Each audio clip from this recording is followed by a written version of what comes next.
Assalamualaikum warahmatullahi wabarakatuh. Waalaikumsalam warahmatullahi wabarakatuh. Eh, Selamat malam bunda-bunda hebat. Apa kabar semuanya malam ini? Alhamdulillah sehat. Terima kasih Alhamdulillah. sudah meluangkan waktunya untuk mengikuti webinar tentang pengimbasan aksi nyata saya di modul 1.4 tentang budaya positif. Ini merupakan salah satu tugas saya dalam program Guru Penggerak. Sebelumnya, perkenalkan nama saya Nela Lestari, calon guru penggerak Angkatan 5 dari Kota Makassar. Baik, malam ini saya akan melakukan presentasi mengenai budaya positif. Nah, sebelum kita memulai webinar malam ini, izinkan saya untuk menyampaikan aturan dalam mengikuti webinar malam ini. Jadi yang pertama yaitu kameranya bisa dinyalakan. Terus apabila tidak berkepentingan, mic-nya tolong dimatikan dan hadir seutuhnya hingga selesai webinar. Terus maksimalkan chat apabila ada yang ingin ditanyakan bisa raise hand. Sudah mengerti bunda-bunda hebat?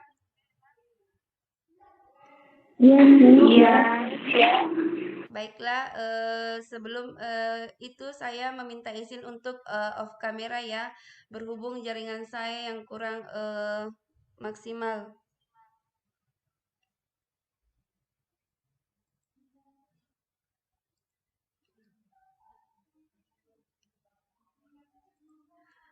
Baik, kita mulai webinar malam ini. Jadi ini merupakan salah satu pengimbasan tugas aksi nyata saya sebagai calon guru penggerak. Jadi malam ini saya akan menyampaikan materi tentang budaya positif, di mana budaya positif itu terdiri dari beberapa bagian. Yang pertama yaitu tentang perubahan paradigma belajar, disiplin positif, motivasi perilaku manusia, kebutuhan dasar, posisi kontrol, keyakinan kelas, dan segitiga restitusi.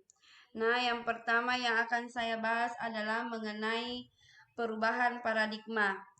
Jadi, perubahan paradigma itu menurut Dr. William Glasser dalam kontrol teori terdiri dari tiga. Yang pertama yaitu ilusi guru mengontrol murid, ilusi bahwa kritik dapat membuat orang merasa bersalah dan dapat menguatkan karakter, serta ilusi bahwa orang dewasa memiliki hak untuk memaksa. Selanjutnya yaitu tentang disiplin positif. Jadi disiplin positif itu kata disiplin berasal dari bahasa Latin yaitu disiplina yang artinya belajar. Jadi disiplin positif di sini merupakan penanaman nilai-nilai keyakinan dan pembiasaan positif untuk menumbuhkan karakter murid menjadi pribadi yang bertanggung jawab terhadap apa yang dilakukannya yang berdasar pada nilai-nilai kebajikan universal karena mereka ingin menjadi orang yang menjunjung tinggi nilai-nilai yang mereka hargai. Selanjutnya yaitu motivasi perilaku manusia. Jadi motivasi perilaku manusia itu terdiri dari tiga hal. Yang pertama yaitu untuk menghindari ketidaknyamanan ataupun hukuman. Jadi yang pertama yaitu untuk menghindari ketidaknyamanan ataupun hukuman. Maksudnya di sini seseorang yang berperilaku untuk menghindari permasalahan yang mungkin muncul dan berpengaruh kepada mereka secara fisik, psikologis, ataupun tidak terpenuhinya kebutuhan mereka bila mereka tidak melakukan tindakan itu. Yang kedua yaitu untuk mendapatkan imbalan atau penghargaan dari orang lain. Jadi di sini maksudnya yaitu seseorang berperilaku untuk mendapatkan pujian, hadiah, atau imbalan dari orang lain yang menurut mereka penting dan mereka letakkan dalam dunia berkelas mereka. Yang ketiga yaitu untuk menjadi orang yang mereka inginkan dan menghargai diri sendiri dengan nilai-nilai yang mereka percaya. Jadi maksudnya di sini yaitu orang melakukan sesuatu karena nilai-nilai yang mereka yakini dan hargai.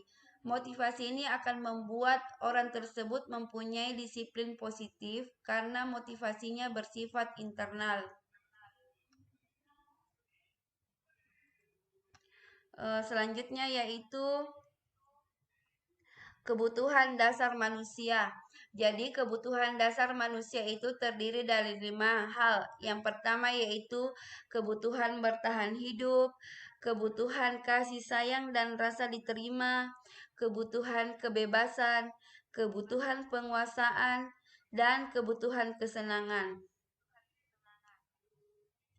Jadi yang pertama yaitu kebutuhan bertahan hidup. Kebutuhan bertahan hidup merupakan kebutuhan yang bersifat fisiologis untuk bertahan hidup. Misalnya kesehatan, kebutuhan akan rumah, kebutuhan akan makanan. Dan komponen psikologis dari kebutuhan ini adalah kebutuhan akan perasaan aman. Terus yang kedua yaitu kebutuhan akan cinta dan kasih sayang atau kebutuhan untuk diterima. Pada kebutuhan ini termasuk kebutuhan psikologis yang meliputi kebutuhan akan hubungan dan koneksi sosial, kebutuhan untuk memberi dan menerima kasih sayang, kebutuhan untuk merasa menjadi bagian suatu kelompok, dan kebutuhan untuk tetap terhubung dengan orang lain. Siswa yang mempunyai kebutuhan cinta dan kasih sayang yang tinggi biasanya ingin disukai dan diterima oleh lingkungannya, akrab dengan orang tuanya, biasanya belajar bila suka dengan gurunya, dan menganggap penting teman sebaya dan suka belajar berkelompok. Yang ketiga yaitu kebutuhan akan penguasaan. Pada kebutuhan ini berkaitan dengan kekuatan untuk mencapai sesuatu, menjadi terampil, menjadi kompeten, diakui atas prestasi dan keterampilannya, serta didengarkan dan memiliki rasa harga diri. Siswa yang mempunyai kebutuhan pengakuan yang tinggi biasanya akan selalu ingin menjadi pemimpin, suka mengamati sebelum mencoba hal baru, dan merasa kecewa jika melakukan kesalahan. Rapi, sistematik, dan selalu ingin mencapai yang terbaik. Selanjutnya yaitu kebutuhan akan kebebasan. Kebutuhan akan kebebasan merupakan kebutuhan akan kemandirian, mempunyai pilihan dan mampu mengendalikan arah hidup seseorang.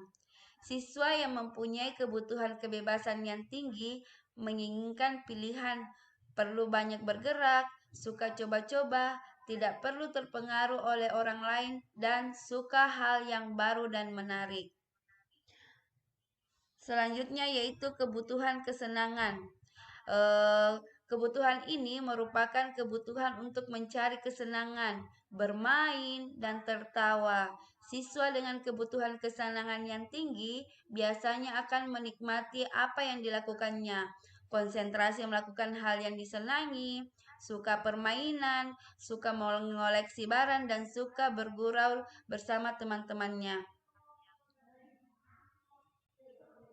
Selanjutnya yaitu posisi kontrol. Nah, posisi kontrol di sini terdiri dari 5.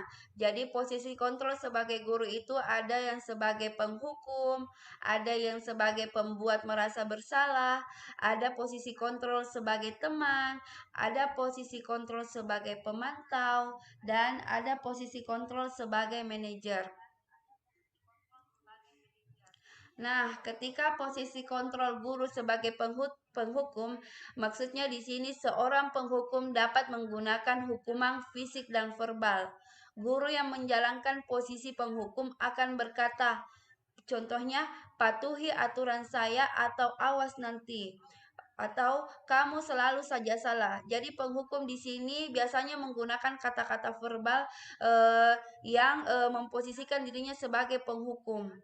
Selanjutnya yaitu pembuat merasa bersalah. Jadi ketika guru berada di posisi pembuat merasa bersalah, biasanya guru akan bersuara lebih lembut, menggunakan keheningan yang membuat siswa menjadi tidak nyaman, merasa bersalah atau rendah hati. Contohnya yaitu kata-kata guru dalam posisi ini, misalnya, "Bapak sangat kecewa dengan kamu." Terus, "Berapa kali ibu harus memberitahu kamu ya?" Jadi ketika di pembuat merasa bersalah di sini, guru tidak akan bersuara keras, melainkan dia akan bersuara lembut, lebih lembut, namun membuat siswa merasa tidak nyaman dan merasa bersalah. Selanjutnya yaitu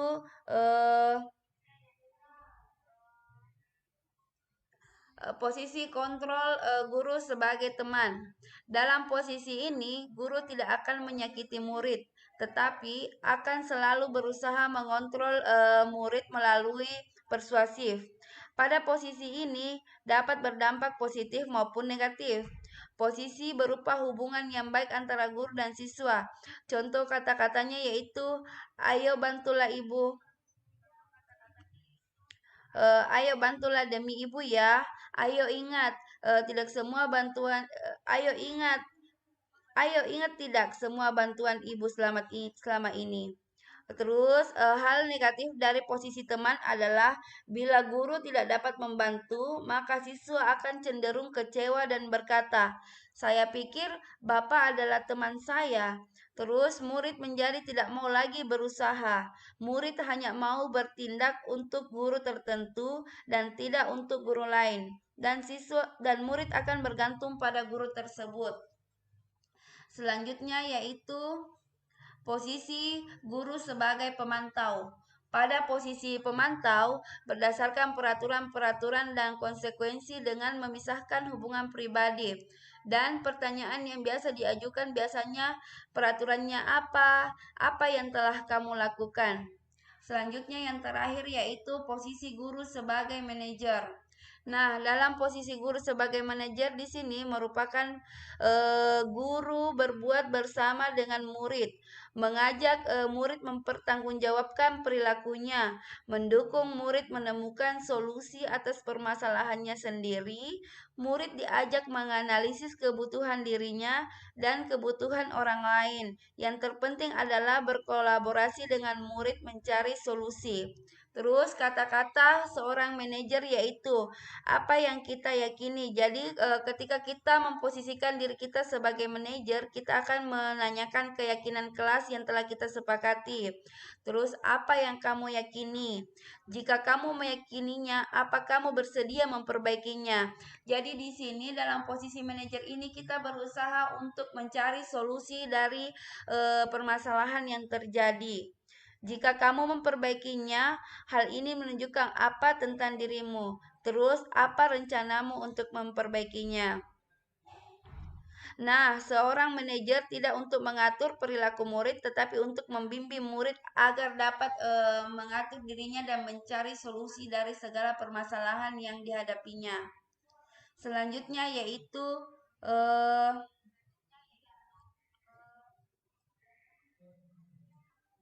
keyakinan kelas. Jadi keyakinan kelas yaitu keyakinan kelas diterapkan sebagai salah satu cara dalam membangun budaya positif yang dibuat hendaknya benar-benar bersumber dari kebutuhan siswa dan membentuk disiplin siswa. Jadi keyakinan kelas yaitu suatu cara membangun budaya positif dengan berdasarkan kesepakatan bersama dengan siswa-siswa kita.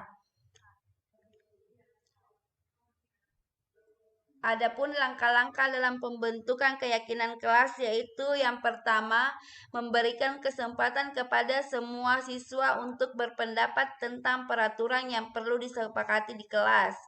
Jadi semua siswa berhak berpendapat apa-apa saja peraturan yang akan kita sepakati. atau apa-apa saja keyakinan yang akan kita sepakati. Terus yang kedua yaitu mencatat semua masukan siswa di papan tulis atau di kertas besar sehingga semua siswa dapat melihatnya. Jadi biasanya kita menggunakan kertas flip chart atau sticky note untuk menuliskan apa saja peraturan yang akan kita sepakati, kemudian kita akan tempel di papan sehingga semua teman-temannya bisa melihat. Terus yang ketiga yaitu menyusun keyakinan kelas sesuai dengan prosedur pembentukan keyakinan kelas. Dengan mengubah kalimat negatif menjadi kalimat positif. Jadi contohnya, jangan berlari di kelas menjadi berjalanlah di kelas. Jadi kata-kata yang negatif kita rubah menjadi kata-kata positif. Terus selanjutnya yaitu meninjau kembali daftar pendapat yang telah dicatat. Kemudian mengajak siswa untuk mencari nilai kebajikan atau keyakinan yang menjadi inti peraturan tersebut. Contohnya yaitu berjalan di kelas, mendengarkan guru, datang tepat waktu, terus saling menghormati. Terus yang selanjutnya yaitu meninjau ulang keyakinan kelas secara bersama-sama. Hendaknya keyakinan kelas tidak terlalu banyak agar mudah diingat.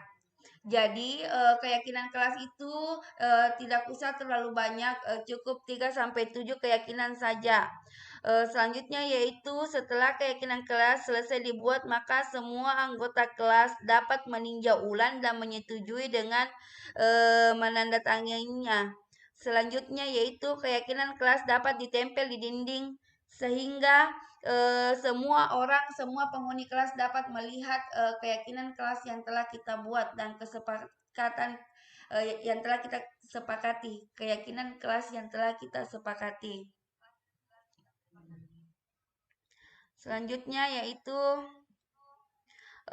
ini ada contoh keyakinan kelas yang telah saya lakukan di TK berupa video. Saya akan memutarkan videonya. Jadi kalau di TK itu berhubung di TK belum bisa untuk menuliskan sendiri keyakinan yang akan mereka buat, jadi saya membuat beberapa keyakinan kelas dalam bentuk gambar dan anak-anak akan menempel stiker di gambar mana yang mereka pilih. Ini ada bentuk videonya.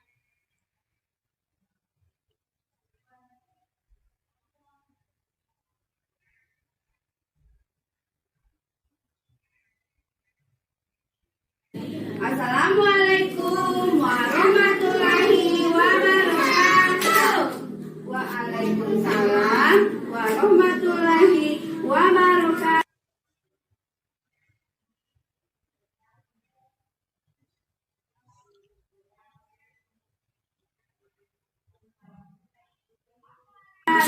Selamat pagi teman-teman. Apa kabar hari ini? Luar biasa. Teman, hari ini kita mau membuat keyakinan kelas. Mau membuat apa? Membuat apa? Oke, kita mau membuat keyakinan kelas. Nah, di papan Miss Ella sudah punya beberapa gambarnya. Nah, coba Miss Ella mau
dahulu berdoa. Nah, yang terakhir ini apa ya?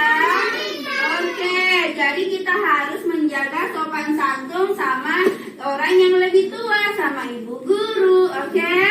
Nah, sekarang tugas teman-teman silahkan pilih yang mana keyakinan kelas yang teman-teman sepakati dengan menempelkan stiker di bawah gambar. Oke? Bisa? Oke.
Nah, teman-teman, bunda-bunda hebat, itulah tadi contoh keyakinan kelas yang telah saya lakukan di sekolah.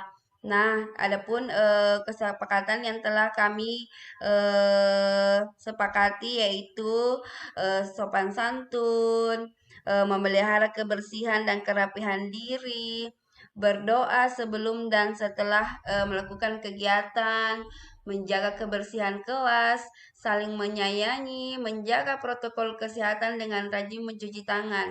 Nah, itulah contoh keyakinan kelas yang saya terapkan di sekolah saya. Selanjutnya yaitu kita masuk di segitiga restitusi. Jadi di segitiga restitusi itu ada 3 hal. Yang pertama yaitu validasi tindakan yang salah, menstabilkan identitas, dan menanyakan keyakinan.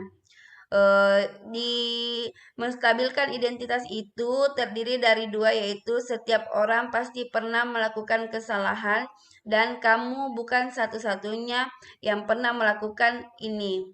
Kemudian divalidasi tindakan yang salah, yaitu kamu tentu punya alasan mengapa melakukan itu. Selanjutnya, adakah cara yang lebih tepat atau yang lebih efektif untuk mendapatkan apa yang kamu inginkan? Selanjutnya dalam menanyakan keyakinan, yaitu keyakinan kelas apa yang telah kamu sepakati, yang telah kita sepakati, terus kamu ingin menjadi orang yang seperti apa.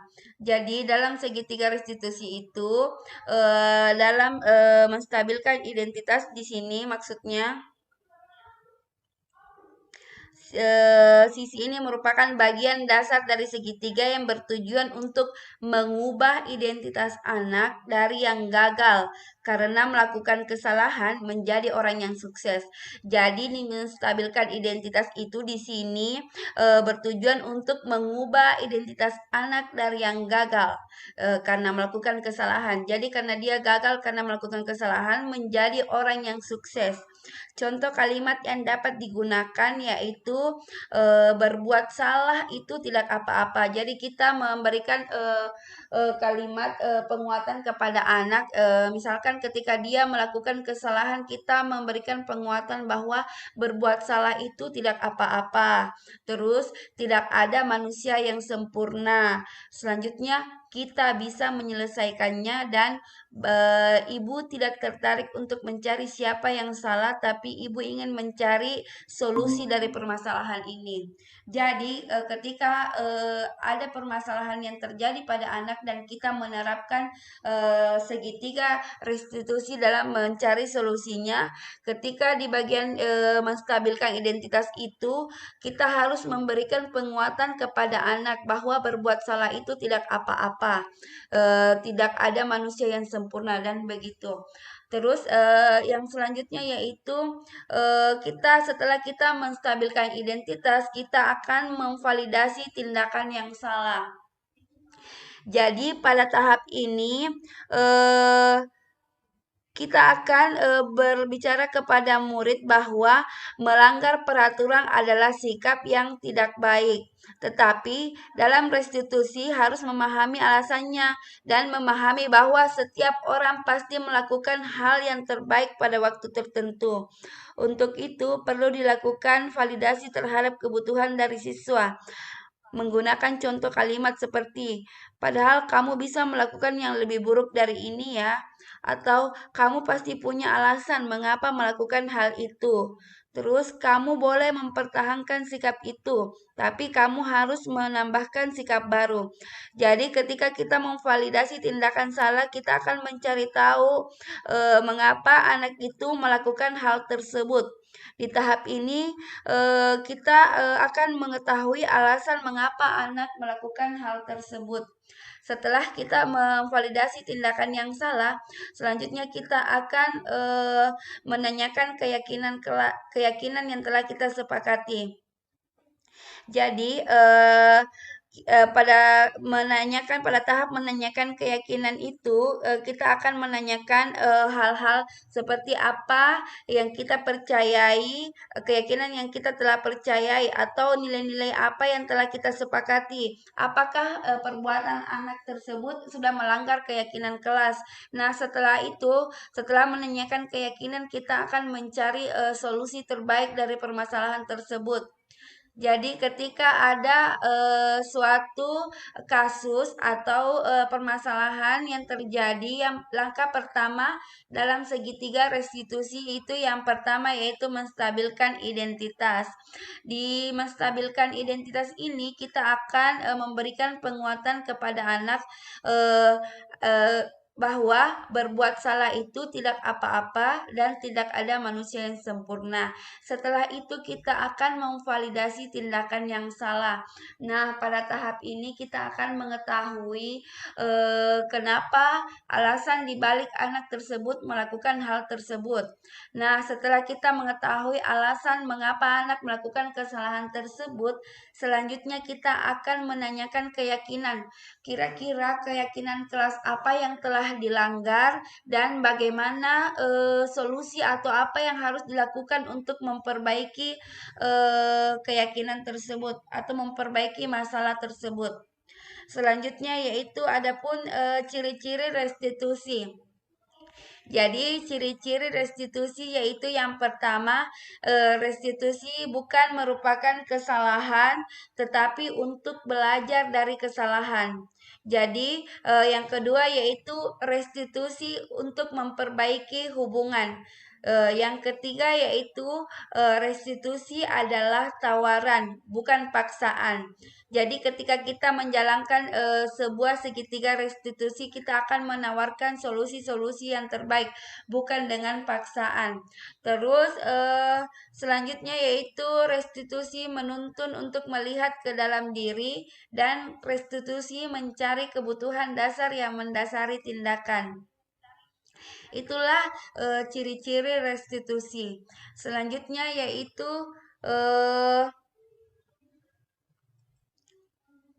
ini adalah tayangan